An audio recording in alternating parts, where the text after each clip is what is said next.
Okay, well, welcome everyone. I'm Linda Quinby, and I'm the president of AAUW Del Mar-Leucadia. We welcome all of you, whether you're near or far. For anyone who's out of the area, we're along the coastal strip of San Diego County. And we're glad you came for our program on censorship and book banning, local problems and possible solutions. So just so you know, this program is being recorded and will be posted on our YouTube channel, which you can access through the YouTube button on our branch website homepage. Now, it may take a week or so to get it posted, but it'll be there. So feel free to recommend that your friends just go to our website and they can access the YouTube button. We ask that you mute your microphones during the presentations to avoid interruptions. And also, please turn off your video when the presentations start to save bandwidth, which may minimize our annoying screen freezes that we've all seen. And it will help you avoid being on camera. So now I'd like to introduce Narlene Pion-Garreau. She's our branch director for Diversity, Equity, and Inclusion, or DEI, and she'll introduce our panel. And I'd also like to thank Narlene for arranging for our terrific speakers. So Narlene, take it away. Thank you so much. The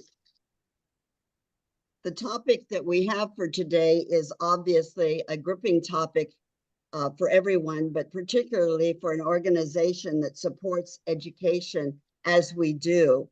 The idea of censorship and book banning, even as it goes fundamentally against what we believe is important as Americans, it also goes fundamentally against what the values that we support as an organization. I don't want to do a lot of speaking myself, so I'm going to be very brief and just let it go at that, because I want us to have as much time as possible for our wonderful speakers, who are two of them absolutely local heroes for the job that they are doing to promote First Amendment rights and to protect not only us, but our children's future by keeping information available to our children through libraries, through the books that they read at school and have access to, and through the education that they receive. So our first speaker is going to be Adrienne Peterson, who is my idea of a local hero because of the extreme violence of opinion and people's actions when she put up a pride display at her library. Adrienne is a local person. She's a graduate of San Diego State. She got her MA at the University of Illinois, Urbana-Champaign. She's been a branch manager for 11 years currently at the Rancho Penasquitos Library. She was formerly a Jefferson County Public Library Manager, Information Service Officer for Evergreen Library, and she has this very extensive background. It's amazing. So Adrienne, take it away. Thank you, Narlene. I am so happy to be here today, and I want to thank you for the opportunity for talking with you about these important topics. I won't introduce myself any further. Thank you, Narlene. You were pretty thorough there. And it's not your imagination, but attacks on freedom to read are increasing and intensifying, with challenges to libraries and schools and even statewide legislative efforts to determine what you can and can't read. It's not just about the suppression of information, but this actually encroaches upon our nation's civil liberties. So I'm going to share my screen. So let me do that and make sure that you can see it.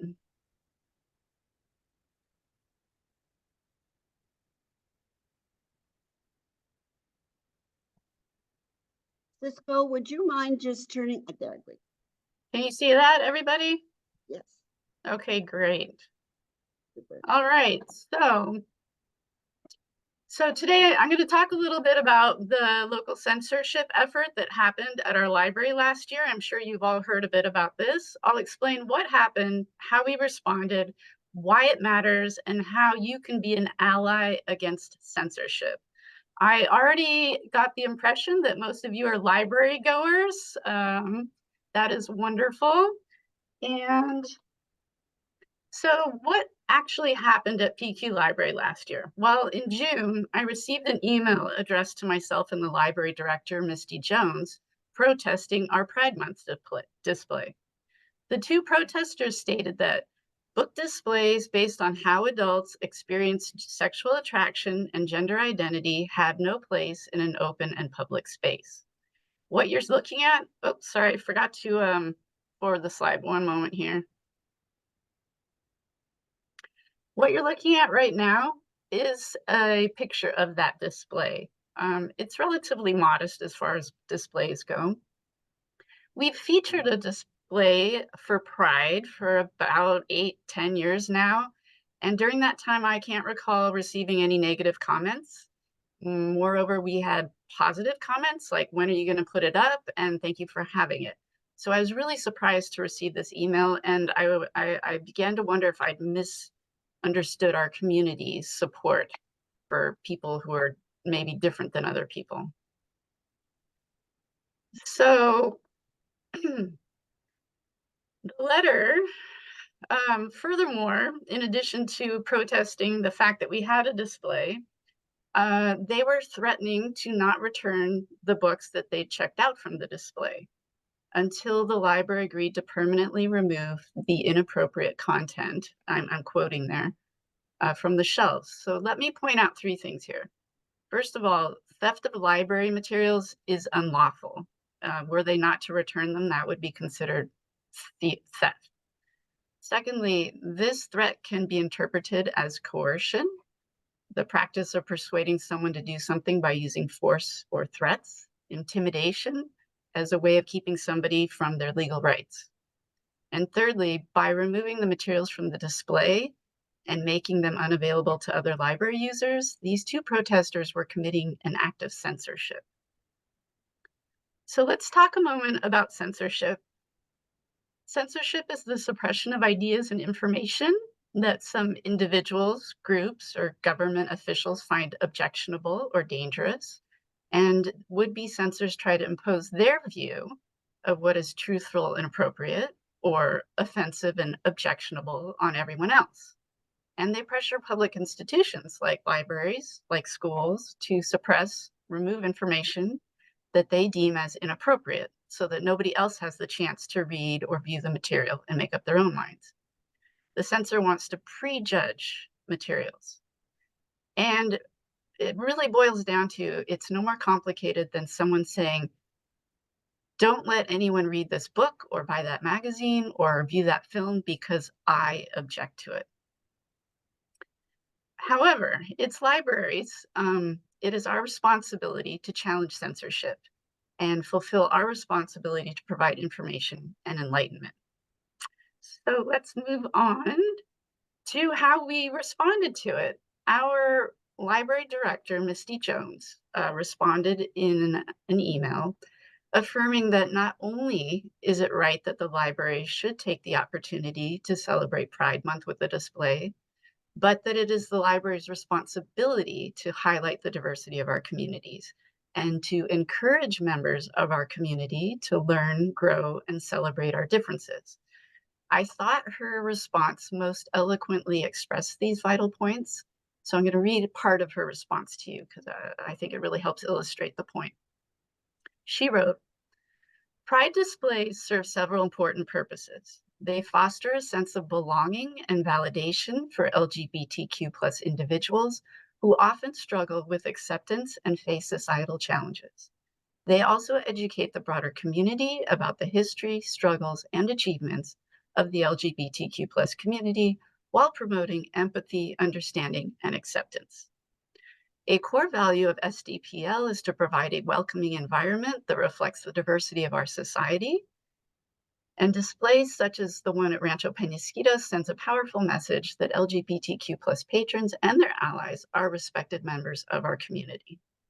They also serve to encourage conversations and dispel misconceptions and stereotypes.